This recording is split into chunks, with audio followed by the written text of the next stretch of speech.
معزز ناظرین، my channel Bengaluru پر آپ کا خیر مقدم ہے۔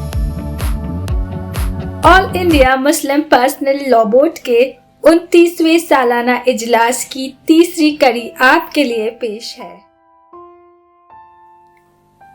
شیعہ برادری سے جناب محمد قمر نقوی صاحب نے حاضرین سے ایک قیمتی خطاب فرمایا۔ پیش ہے اس کی کچھ جھلکیاں۔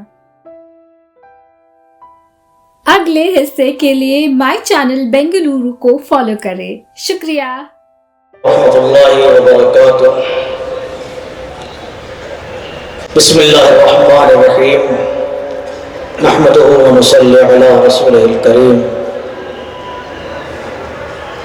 یہ اتنا بڑا اجتماع لائق عزت مبارکباد ہے آپ کی یہ بیداری کہ آپ اپنے قومی مسئلے کو لے کر منتظمین کی آواز پر یہاں اتنی کثیر تعداد میں جمع ہو گئے۔ مسائل ہمارے ایک دو نہیں ہیں کہ ان کو ایک آدھ جلسے میں یا تھوڑی دیر میں ڈسکس کر لیا جائے۔ سب علماء اور مقررین یہاں پر تشریف فرما ہے، تھوڑا تھوڑا سب بیان کریں گے۔ اس وقت جو ہم سب سے بڑے مسئلے سے دوچار ہیں، سرکار کی طرف سے جو اوقاف کے حوالے سے ترمیمی بل ہے اس کے حوالے سے ہیں۔ بہت ساری ترمیم اس کے اندر کی جا رہی ہیں۔ قرآن مجید کے اور حدیث کے علاوہ کوئی قانون ایسا نہیں ہے کہ جو قابل ترمیم نہ ہو سکتا ہے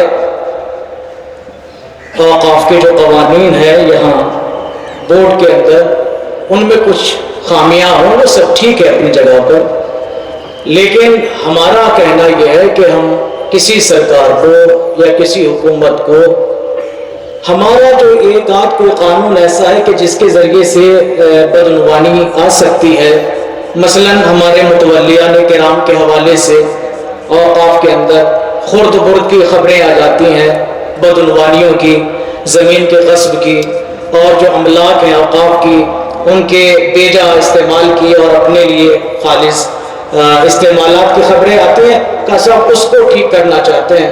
تو ہمارا کہنا یہ ہے کہ یہ آپ انگلی پکڑ کے پھر آپ دامن نہ پکڑیے گا، دامن پکڑ کے پھر آپ سر پہ نہ چڑھیے گا۔ مسئلہ یہ ہے کہ یہ دو چار جو اس طرح کی خامیاں ہیں ان کو بہانہ بنا کر جو اصل وقف کا قانون ہے شریعت کا وہ ہم سے چھینا جانا ان لوگوں کی نیتوں میں ہے، اور یہ جو اوقاف کی اتنی ملکیتیں ہیں اصل میں ان کے اوپر نظر بد لگی ہوئی ہے، وہ ان کی نظروں میں کھٹک رہی ہے۔ اگر ہم آج بیدار نہ ہوئے تو پھر ہمارے ہاتھ سے ہماری یہ املاک چلی جائیں گی۔ یہ کہنا کہ صاحب اس میں غیر مسلم لوگوں کی شمولیت وقف بورڈ کے اندر ہونا چاہیے، اس سے جو ہے پاردرشتا آئے گی، اس سے ٹرانسپیرنسی آئے گی۔ بھائی ایک مذہب کا اپنا قانون ہے تو کسی بھی مذہب کے قانون کو اس کے جو ایکسپرٹ ہیں وہ طے کریں گے یا غیر مذہب کے لوگ طے کریں گے؟ کسی مذہب کا قانون تو اس مذہب کے ماننے والے بھی عام طور سے طے نہیں کر سکتے، اس مذہب کے اندر بھی جو اس کے ماہرین ہیں، مثلاً ہمارا مذہب ہے اسلام، تو ایک عام آدمی فتویٰ نہیں دے سکتا، ایک عام آدمی کوئی حکم شریعت بیان نہیں کر سکتا۔ جو ایک صاحب علم جو ایک اس استعداد علمی تک پہنچا ہوا ہے کہ قرآن مجید کی آیات کا مطلب سمجھ سکے، احادیث نبویہ کی معانی و مفاہیم اور ان کے تقاضوں کو سمجھ سکے، وہ ایک حکم بتا سکتا ہے، وہ فتویٰ صادر کر سکتا ہے۔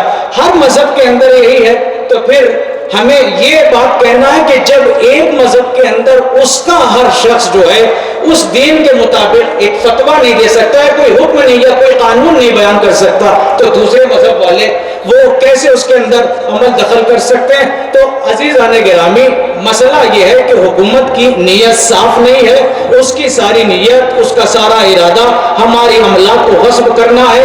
آپ کو پھر ایک بار مبارکباد دیتا ہوں کہ آپ اس قدر بیدار ہیں، اس بیداری کو جاری رکھیے گا. آپ خوش نصیب ہیں کہ ایسے علماء کی آپ کو نمائندگی ملی ہے، رہبری ملی ہے، اور وہ قوم ہمیشہ کامیاب رہی ہے کہ جس نے اپنے علماء کی پیروی کی ہے.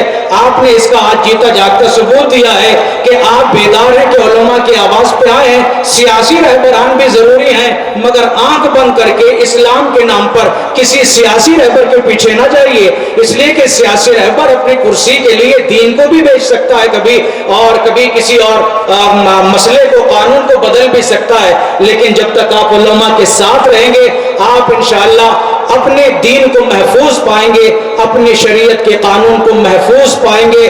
بس وقت جتنا مجھے دیا گیا تھا بہت، اس سے زیادہ میں نے 1-2 منٹ لے لیے ہیں. بس آدھی منٹ کے لیے منتظمین سے اجازت کے ساتھ ایک لفظ، ایک بات اور کہنا چاہوں گا. ہمارے یہاں اس چیز کی طرف ذرا متوجہ رہیے گا کہ کتنی مرتبہ گورنمنٹ کی ایک پالیسی ہے کہ ہمارے جو مقدس الفاظ ہیں ان کے حسن کو عیب بنا کے پیش کیا جاتا ہے، جس سے بعض مرتبہ جب ان کے وہ الفاظ اس طرح مشہور ہو جاتے ہیں عیب بن کر، تو ہم ذرا شرمانے لگتے ہیں. مثلا 2 لفظ آپ کو بتاتا ہوں جن کے تحفظ کے حوالے سے آج گفتگو ہو رہی ہے. ایک لفظ جہاد ہے، اتنا پاکیزہ لفظ.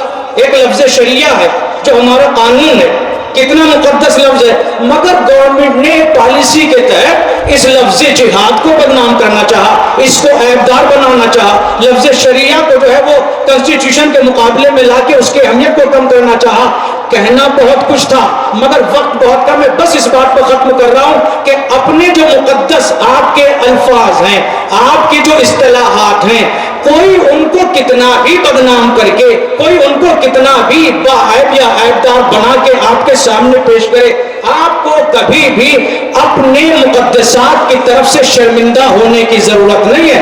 آپ کا کوئی قانون، آپ کی کوئی اصطلاح دینی ایسی نہیں جس میں آپ کو سر جھکانا پڑے. یہ سب ان کی سازشیں ہیں، ان کو اسی طرح حاضر ہو کے علماء کی آواز پر ناکام بناتے رہیے. وآخر دعوانا ان الحمدللہ رب العالمین.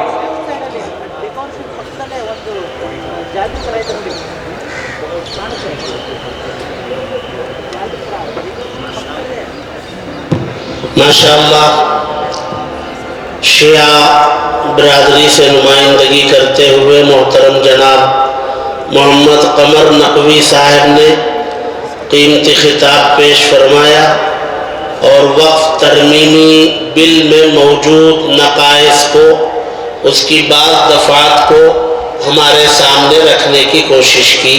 اللہ تعالیٰ جزائے خیر عطا فرمائے.